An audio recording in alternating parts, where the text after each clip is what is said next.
मेरा नाम सोनू कंवर, कक्षा 7 है। कलयुग समाज के अशुभ लक्षण।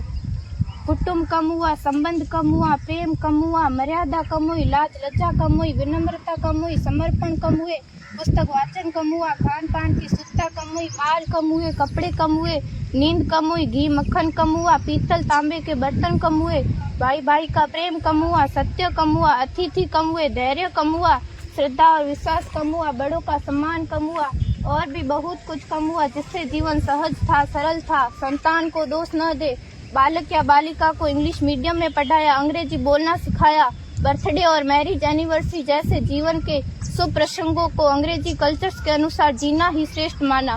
माता पिता को मम्मी डैड कहना सिखाया। जब अंग्रेजी कल्चर से परिपूर्ण बालक या बालिका बड़ा होकर आपको समय नहीं देता, आपकी भावनाओं को नहीं समझता, आपको तुच्छ मानकर आपसे जुबान लड़ाता, जब आपको बच्चे में कोई संस्कार नजर नहीं आता, तब घर के वातावरण को गमगीन किए बिना, संतान को दोष दिए बिना एकांत में जाकर रो लीजिएगा, क्योंकि पुत्र या पुत्री की पहली वर्षगांठ से ही भारतीय संस्कारों के बजाय, मंदिर जाने के बजाय केक कैसे काटा जाता है, यह सिखाने वाले आप और अम्मी है। जब बच्चा पहली बार घर से बाहर निकलता है तो प्रणाम और आशीर्वाद के बदले बाय बाय कहना सिखाने वाले आप और अम्मी है। हम परीक्षा देने जाते समय इष्ट देव बड़ों के पैर छूने के बदले बेस्ट ऑफ लक कहकर परीक्षा भवन तक छोड़ने वाले आप और अम्मी है। बालक या बालिका के सफल होने पर घर में परिवार के साथ बैठकर खुशियां मनाने के बदले होटल में पार्टी मनाने की प्रथा को बढ़ावा देने वाले आप और अम्मी है।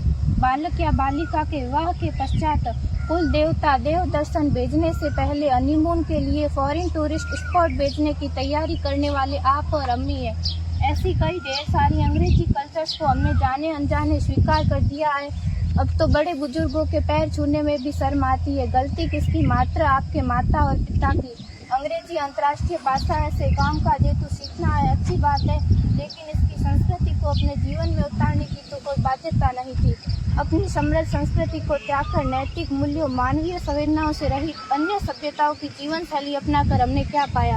अवैध संबंध, टूटते रिश्ते, व्यसन युक्त धन, थके हारे मन, छल भरे रिश्ते, अनुशासनहीन संतानें, असुरक्षित समाज। एक बार विचार जरूर कीजिएगा कि संस्कारवान पीढ़ी क्यों आवश्यक है।